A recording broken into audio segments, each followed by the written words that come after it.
Important था that is Kashmir. ठीक है, कश्मीर के राजा कौन थे?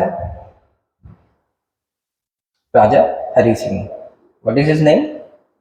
हरि सिंह। मैं आपको सब बता रहा हूँ ना, कोई टॉपिक तो बता, शायद शॉर्ट शॉर्ट में लिखते भी चल सकते हो तो ताकि आप एक घर जाकर उसको रफली याद रख सको। जो क्विक रिवीजन नहीं होता है किसी भी चीज़ों का, आप वो सुनकर शायद आप कोई चीज़ भूल जाओ, तो आपको जो भी लग रहा है उसमें से लिखने जैसा है वो लिख सकते हो। तो कश्मीर के किंग कौन थे उस टाइम पर? हरि सिंह। अब हरि सिंह के साथ में इशू ये था सबसे बड़ा, हरि सिंह को हंटिंग का बहुत शौक था। किस चीज का? हंटिंग का। ऑलमोस्ट सिक्स सिक्स मंथ तो वो हंटिंग पर ही रहते थे, उनका कश्मीर पर कोई ध्यान नहीं था। ही जस्ट नॉर्मली सेड कि मुझे ना ही इंडिया में रहना है नहीं पाकिस्तान में रहना है, we want an independent state. Okay, but अब आज़ाद हो गए 47 में। अब आज़ादी के पीछे का भी आपको एक रीज़न पता होना चाहिए कि why Britishers were in the favour to divide a country. हमारी कंट्री का पार्टीशन क्यों कर? हमेशा बेटा एक चीज याद रखना, ये जो सेंट्रल एशिया वाला आपका जो पोर्शन है, सेंट्रल एशिया वाला पोर्शन,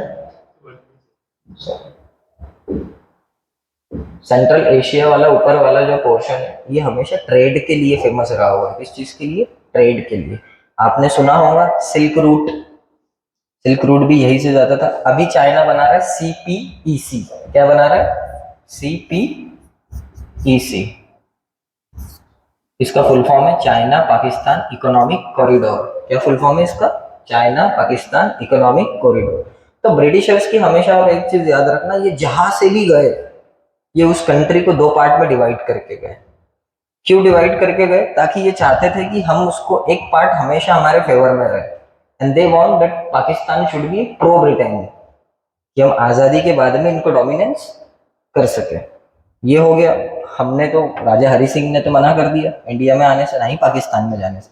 इन 1948 एक चीज हुई, Pakistani army attacked in tribal tribal form. Pakistani army uniform में लड़ने नहीं आई, but normal in civil uniform they come to fight with Kashmir. अब यहाँ पर क्या होता है, ये कश्मीर में इंटर कर जाते हैं। ओके, ये कश्मीर में अंदर आ गए इनकी नॉर्मल आर्मी के साथ में। राजा हरि सिंह को ऐसा लगता है कि ये बाहर से अटैक है किसी भी कोई ट्राइब का, not attack of army. But later on जब वो थोड़ा सा और आगे फॉरवर्ड हो जाते हैं, देन लास्ट में इनको इंडियन गवर्नमेंट से हेल्प मांगना ही पड़ती। याद रखना, इस कमेटी में 6 लोग थे। ये मैं आपको थोड़ा सा सर्च करने के लिए घर से दे रहा हूँ आपके साइड से, एक बार आप जरूर करना कि 6 लोग कौन थे। 6 में से 5 अगेंस्ट में थे, अकेले एक लोते अगेन सरदार वल्लभ भाई पटेल की वेरी ब्रेवली साइड। उनकी उन पे जो बुक्स वगैरह लिखी गई है उसमें भी वाली लाइन लिखी गई हुई कि कोई आए या नहीं आए मैं अकेला जाऊंगा। ठीक है, सरदार पटेल डिसाइडेड कि इंडियन आर्मी वहां जाकर फाइट करेगी। अब यहाँ पर ये लोग फाइट तो करने लगे, we start retaliate them. Retaliate का मतलब ये होता है कि हम उनको पीछे ढकेलने लग गए, हम उनको काउंटर अटैक करने लग गए उनकी आर्मी पर। बट थर्ड थिंग, यहाँ हमसे ये गलती हो गई जवाहरलाल नेहरू जी से, इन्होंने उस मैटर को बोल दिया UN के पास कि आप एक काम करिए, यूनाइटेड नेशन ऑर्गेनाइजेशन इस मसले पर ध्यान दे और इस मैटर को जल्द से जल्द सॉल्व करें। अब UN ने क्या करा? UN डिसाइडेड टू से कि आप सीज फायर कर दो। सीज फायर समझता है आपको, जिसको बोलते हैं युद्ध विराम। क्या बोलते हैं? युद्ध विराम। अब यहाँ पर बेटा ये इशू हो गया कि जो सेना जहां तक पहुंच चुकी थी वो वहीं रुक गई, इसीलिए आज उस एरिया को हम बोलते हैं POK। क्या बोलते हैं? POK। POK तो सुना होगा ना आपने कि पाक ऑक्यूपाइड कश्मीर। इसीलिए भी कश्मीर का पूरा पूरा हिस्सा हमारे पास में आज नहीं है। यहाँ तक के तो चीजें ठीक है। अब स्टेट्स बनाना है, तो स्टेट्स आप किस बेसिस पे बने हुए हैं? स्टेट्स आप बता सकते हो? अभी हमारे पास में जितने भी स्टेट्स है 28 स्टेट्स, ये किस बेसिस पर बने हुए हैं?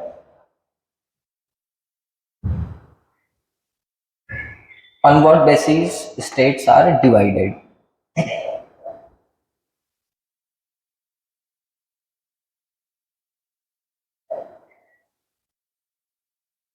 एक कमेटी बनी थी आज़ादी के बाद में, जिसमें जवाहरलाल नेहरू, सरदार पटेल, ठीक है, ये लोग थे।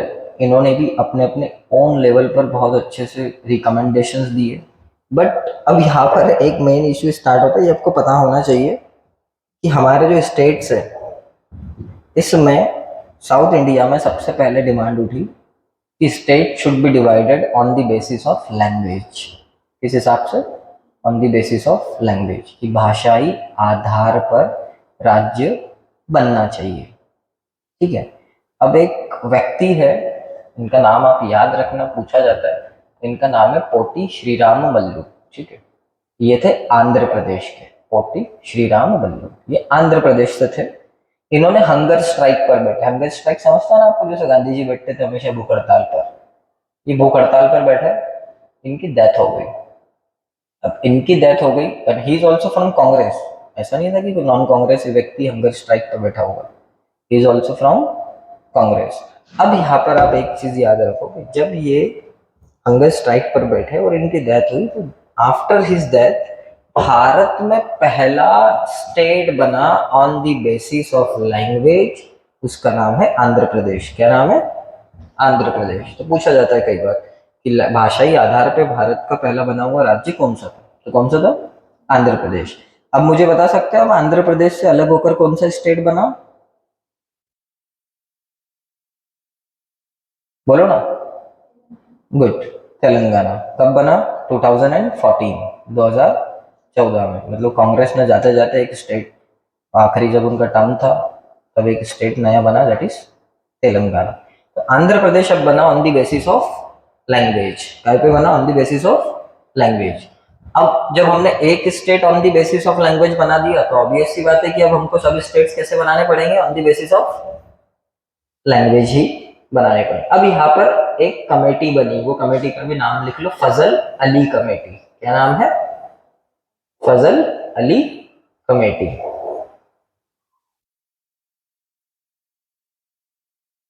क्या नाम है कमेटी का? फजल अली कमेटी। अब फजल अली कमेटी ने अपने लेवल पर रिसर्च एंड ऑल स्टार्ट करी। वो रिसर्च करने के बाद में अब इन्होंने गवर्नमेंट को रिकमेंडेशंस दिए कि स्टेट्स को कैसे बनाया जाएगा। ठीक है। जब हम देखते हैं फिर स्टेट्स को, इनके रिकमेंडेशन में उस टाइम पर इन्होंने रिकमेंडेशन दिया था 14 स्टेट्स एंड 6 यूनियन टेरिटरीज का। कितने स्टेट्स का? 14 स्टेट्स एंड 6 यूनियन टेरिटरी का। किसने दिया हुआ ये रिकमेंडेशन? फजल अली। फजल अली कमेटी, ईयर भी लिख लो, 1953। कब बनी? 1953।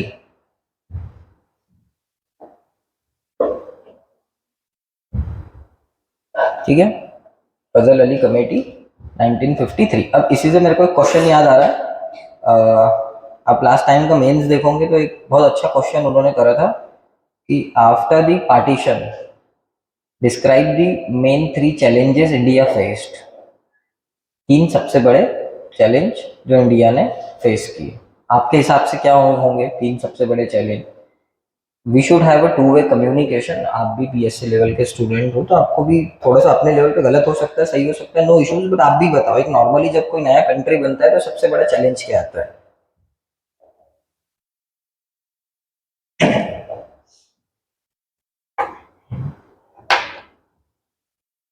सबसे बड़ा चैलेंज क्या था? दैट इज फर्स्ट चैलेंज, मतलब ऑफिशियली अगर प्रॉपर आंसर के हिसाब से देखा जाए, to maintain a unity and diversity of country. Because हमारे यहाँ पर आपको हर लैंग्वेज के, हर कल्चर के, हर फूड के, हर ड्रेसिंग स्टाइल, हर किसी के रिचुअल्स अलग अलग है। हर कोई चीज़ मिल जाएगी, हर प्रकार का व्यक्ति मिल जाएगा। इनको सबको यूनाइट करना सबसे बड़ा चैलेंज था। दूसरा हमारे लिए सबसे बड़ा चैलेंज था टू फॉर्म अ डेमोक्रेसी। 47 में जब हम आज़ाद हुए तब हम डेमोक्रेटिक कंट्री थे क्या? और बन रहा था कॉन्स्टिट्यूशन। ठीक है। डेमोक्रेसी को हम अपनाने की बातें तो कर रहे थे, पर देखो डेमोक्रेसी भी 2 टाइप की होती है। एक होती है डायरेक्ट डेमोक्रेसी, एक होती है रिप्रेजेंटेटिव डेमोक्रेसी। डायरेक्ट डेमोक्रेसी का मतलब क्या होता है कि जहाँ पर कोई छोटे छोटे कंट्रीज है, छोटे छोटे कंट्रीज होते हैं, तो इसमें डायरेक्टली लोगों से ओपिनियन लिए जाते हैं कि लॉस कैसे बनना चाहिए, अमेंडमेंट ये वाला कॉन्स्टिट्यूशन में होना चाहिए या नहीं होना चाहिए। हमारे यहाँ होता है कैसा? हमारे यहाँ हमने जो रिप्रेजेंटेटिव्स वहां भेजे पार्लियामेंट में, वो हमको बताते हैं, वो करते हैं हमारे लिए, तब जाकर वो पूरे कंट्री लेवल पे अप्लाई देते, because it's a country of 1.4 billion. आप इतनों को एक साथ सबसे ओपिनियंस लेना है, and all it's not possible. ठीक है। तो अब यहाँ पर हमारे लिए सेकंड सबसे बड़ा चैलेंज था टू फॉर्म डेमोक्रेसी, वो भी सभी के लिए होना चाहिए। बहुत बड़ी बात है डेमोक्रेसी हम एकदम मतलब लास्ट व्यक्ति तक डेमोक्रेटिक स्ट्रक्चर को पहुंचा सके, ये दूसरा हमारे लिए सबसे बड़ा चैलेंज था। ठीक है, तीसरा हमारे लिए सबसे बड़ा चैलेंज था दैट इज इकोनॉमिक डेवलपमेंट। क्या था? Economic development. पहला हमारा था यूनिटी एंड डाइवर्सिटी, दूसरा हमारा था टू फॉर्म अ डेमोक्रेसी, तीसरा हमारे लिए क्या था?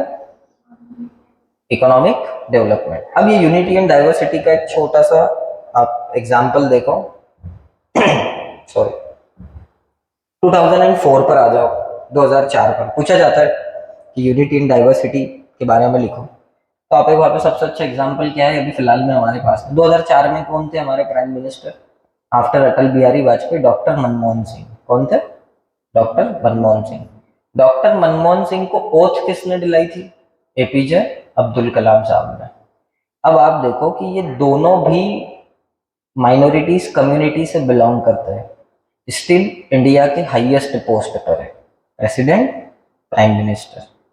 चुना किसने है इनको, इलेक्ट किसने करा है? मेजोरिटी ऑफ पीपल ने। इससे अच्छा कोई यूनिटी और डाइवर्सिटी का एग्जांपल हो सकता है क्या? नहीं हो सकता कि हमने भारत के सर्वोच्च पद पर दो ऐसे लोगों को बिठाया है कि जिनकी जनसंख्या भारत में बहुत कम है। ऐसा कोई दूसरे कंट्री में जल्दी आपको एग्जांपल देखने को मिलता है क्या? नहीं। इसलिए हम ऐसा बोला जाता है, ये बोला ही नहीं जाता, दुनिया का सबसे बड़ा और सबसे अच्छा डेमोक्रेटिक स्ट्रक्चर अगर कहीं पर है तो वो इंडिया में। America is just so called democracy. America में सिर्फ दो पार्टीज होती है, political parties, democratic and republic. India में you will find many type of regional parties and all. अब मैं आपको बता दूं डेमोक्रेसी अफेक्ट कहाँ होता है अदर कंट्रीज का, और इंडिया के डेमोक्रेसी में और अदर कंट्रीज के डेमोक्रेसी में क्या फर्क है, ये पहले समझ लो। देखिए अमेरिका में दो पॉलिटिकल पार्टीज है, रिपब्लिक, डेमोक्रेटिक। कौन सी? Republic, democratic. अगर मुझे एक चीज बताओ, आप as an citizen of America अगर आपकी मेंटेलिटी या आपकी थॉट प्रोसेस दोनों से भी नहीं मिल रही तो did you have any third option? Did you have any third option? आपको जाना है तो सिर्फ किसी दो के ही साथ में जाना है, पर इंडिया में ऐसा है क्या? हमारे यहाँ पर इंडिपेंडेंट कैंडिडेट भी इलेक्शन जीत कर आता है। This is a main form of democracy कि लोग रूलिंग पार्टी को भी रिजेक्ट करके इंडिपेंडेंट कैंडिडेट को जिताते हैं, इसलिए इसको डेमोक्रेसी बोला जाता है और सबसे अच्छी डेमोक्रेसी बोला जाता है।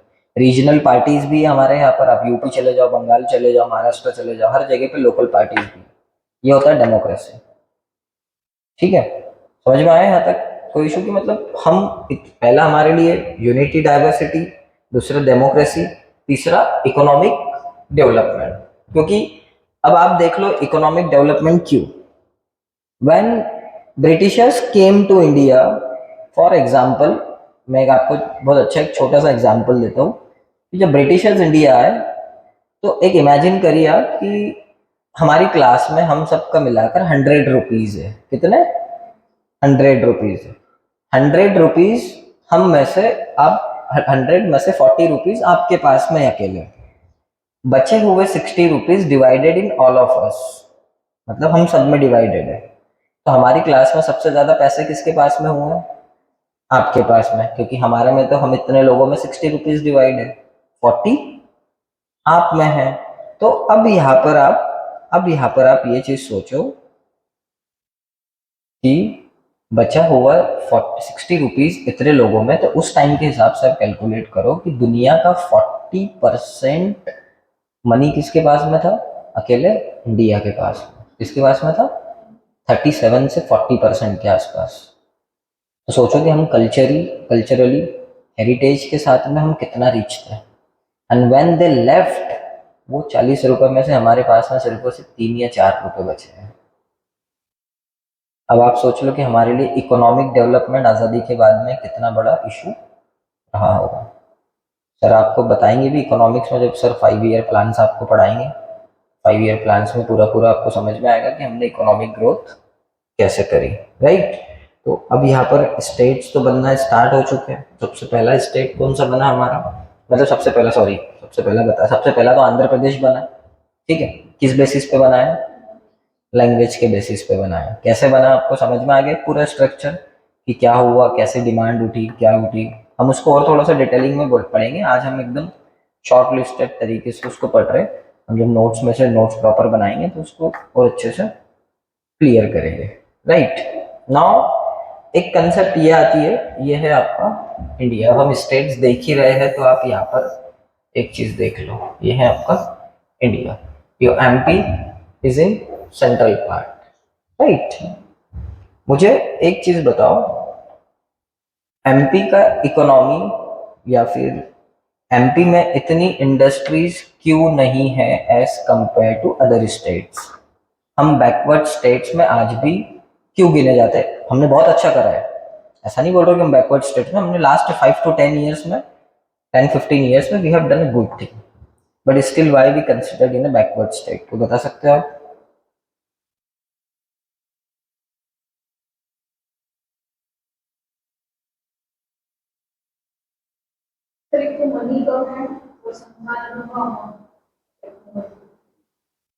संसाधन, ओके मैम, गुड।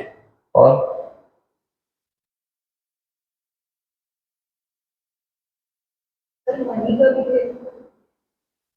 एक थोड़ा सा, अब जो मैंने आपको 3 चीजें बोली ना, आप 3 चीजों पे फोकस करो। स्टार्टिंग में मैंने आपको बोली सोशल, पॉलिटिकल एंड इकोनॉमिकल, ये चीजें में आप कभी फोकस करो।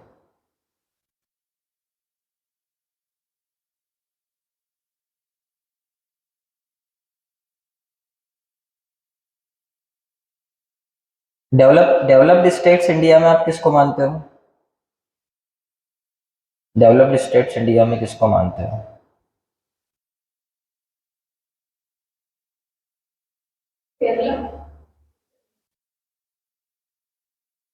हाँ ठीक है, केरला। ओके, ये आ गया आपका केरला। ओके, और महाराष्ट्र है। इंडिया की जीडीपी में सबसे बड़ा रोल है महाराष्ट्र का।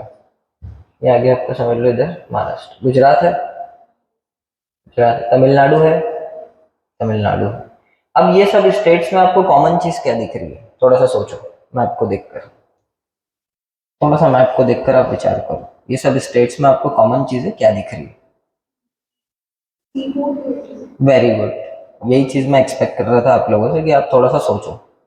जितने भी हमारे यहाँ पर सी पोर्ट स्टेट्स है इंडिया में, they are almost developed states. क्यों? क्योंकि हमारे इंडिया का आज भी 85% ट्रेड कैसे होता है? सी पोर्ट से होता है। किससे होता है? सी पोर्ट से। हमारा जो स्टेट है एमपी, ये लैंडलॉक स्टेट है। कैसा है? लैंडलॉक स्टेट का मतलब ये होता है कि चारों तरफ से जमीन से घिरा हुआ स्टेट है। इसीलिए पता है हमारे यहाँ पर इंडस्ट्रियल डेवलपमेंट नहीं हो पाया है। पहला चीज समझ में आ गई आपको? ये हो गया आपका इकोनॉमिक कॉज। अब हम देखते हैं पॉलिटिकल कॉज। पॉलिटिकल कॉज में ये आ गया कि लैंडलॉक स्टेट हो गया है, ठीक है, आजू बाजू कुछ भी नहीं है, फॉरेस्ट कवर है। ऑलमोस्ट इंडिया का सबसे ज्यादा फॉरेस्ट कौन से स्टेट में है? एमपी में है, ठीक है। अब सोशल कॉज आप देख लीजिए, पूरे इंडिया का सबसे ज्यादा पॉपुलेशन, एसटी पॉपुलेशन कहाँ रहता है? एमपी में रहता है। ट्राइबल पॉपुलेशन कहाँ रहता है? एमपी में रहता है। ट्राइबल लोग जो है, दे लव्स देयर कल्चर। आज भी वो उनके कल्चर पर बहुत ज्यादा बिलीव करते हैं, बहुत अच्छी बात है। बिकॉज ये जो लोग हैं, जो जो भी ट्राइबल है, they known as the son of gods, ठीक है, कि इन्होंने आज भी आपकी हर चीज प्रिजर्व करके रखी। Even statement of Mahatma Gandhi, उनकी एक बहुत फेमस बुक है महात्मा गांधी की, my journey towards the truth. उसमें उन्होंने एक स्टेटमेंट दिया हुआ है कि असल भारत आज भी कहीं रहता है तो वो गाँव में रहता है।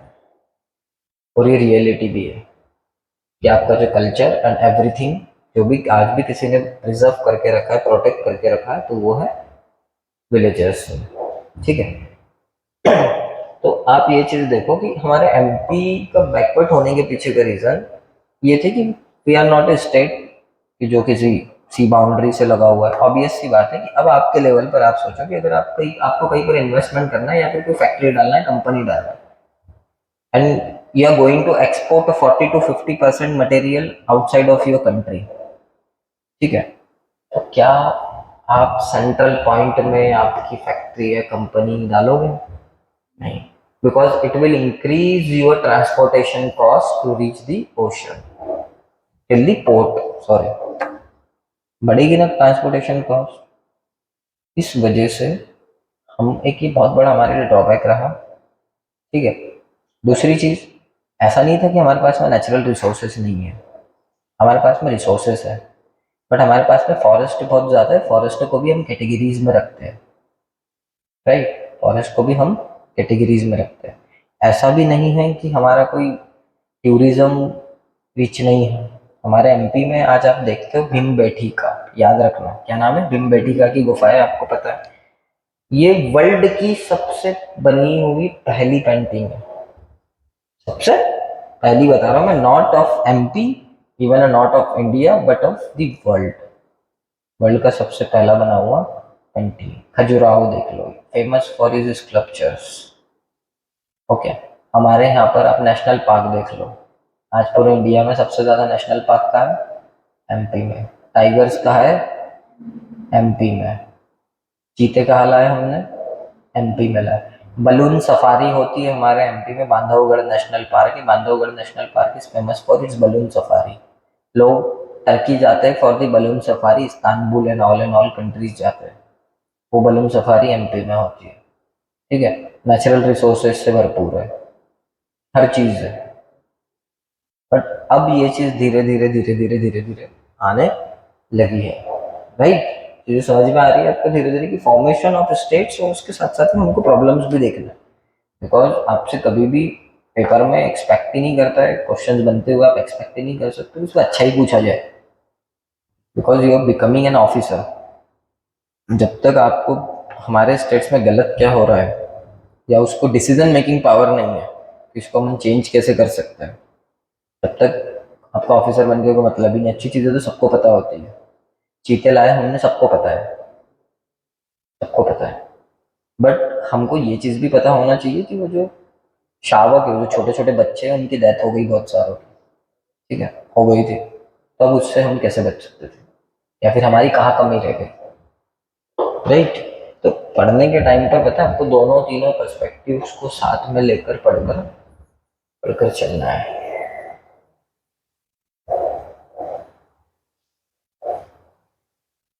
फिर एमपी कब बना पता तो है आपको, ईयर पता है कब बना? 1 नवंबर 1956। तब एक और स्टेट कौन सा था हमारे साथ में? छत्तीसगढ़। तब हम एरिया वाइज इंडिया के सबसे बड़े स्टेट थे, आज है क्या? ठीक है, आज हम नहीं है। आज कौन सा स्टेट है सबसे बड़ा? राजस्थान। कौन सा स्टेट है? राजस्थान। छत्तीसगढ़ हमारे से गया, तो ये हमारे लिए ड्रॉबैक था या अच्छी बात थी according to you? What you think? Chhattisgarh, छोटा छोटा नागपुर प्लेट्यू पता है आपको? छोटा नागपुर का पठार, छोटा नागपुर पठार है, नागपुर मतलब ये महाराष्ट्र वाला नागपुर समझ लेना। मैं छोटा नागपुर पठार है जहाँ पे इंडिया के ऑलमोस्ट 55% ऑफ नेचुरल रिसोर्सेज उसी एरिया में है, जिसका थोड़ा सा पोर्शन छत्तीसगढ़ में आता है, उड़ीसा में आता है, झारखंड में आता है, थोड़ा सा बिहार में आता है, ठीक है। तो नेचुरल रिसोर्सेज का सबसे बड़ा भंडार हमारे लिए कोई था तो वो तो छत्तीसगढ़, अब तो है नहीं हमारे साथ में, ठीक है।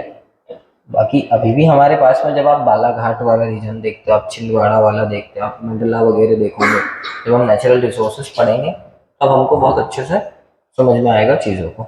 एक फॉर्मेशन कैसे हुआ स्टेट का, इतना तो आप लोगों का समझ गए कि स्टेट्स बनी कैसे इंडिया में, प्रॉब्लम्स क्या क्या आई, ठीक है। ये चीज़ें आपको बेसिकली क्लियर होगी। कितने पार्ट में डिवाइड थे? 3 पार्ट में, ए बी सी। मैं अभी नोट्स आने के बाद में आपको पार्ट्स भी लिखाऊंगा, कौन से पार्ट में पहले कौन से स्टेट्स को रखा गया था, क्योंकि वो जो 3 पार्ट में डिवाइड थे तो उसमें से ऐसा था कि एक पार्ट में हमने जो ब्रिटिशर्स ने रूल करे हुए स्टेट्स थे उनको रखा था, एक पार्ट में हमने जो प्रिंसली स्टेट्स, जो राजा महाराजाओं वाले राज्य थे, उनको रखा था, और तीसरे में हमने अंडमान एंड निकोबार को रखा था, ठीक है।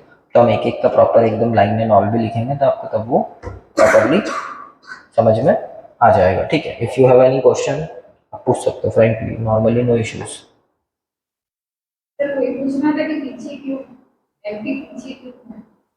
कौन पूछ टेस्टिंग रहा की था? वजह से। कौन पूछ रहा था? नहीं सर, यहाँ बोलिए। सर एमपी पीछे क्यों है?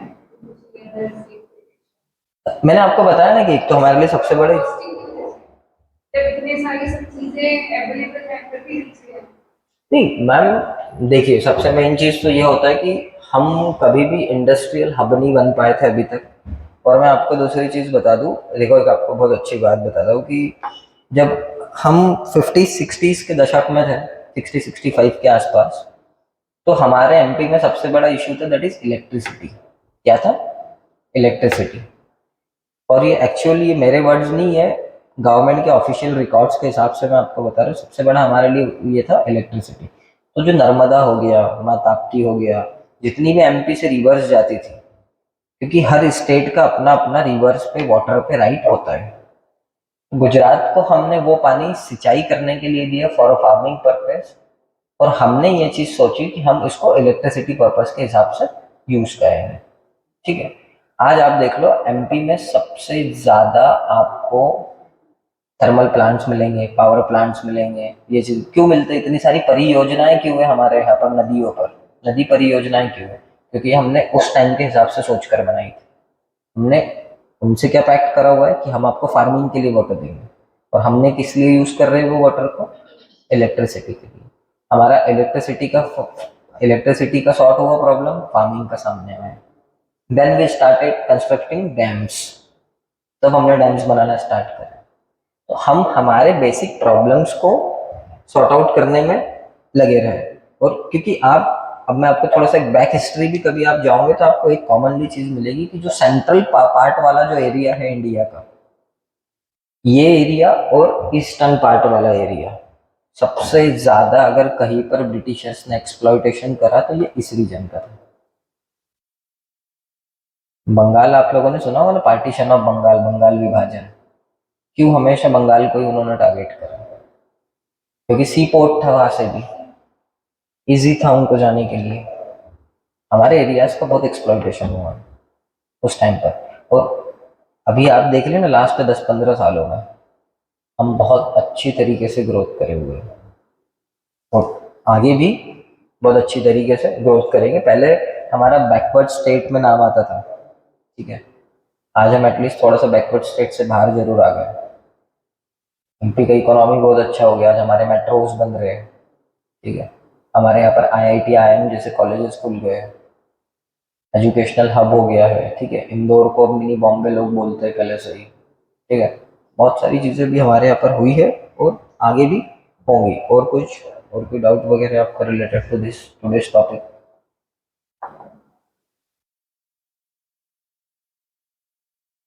ठीक है, थैंक यू।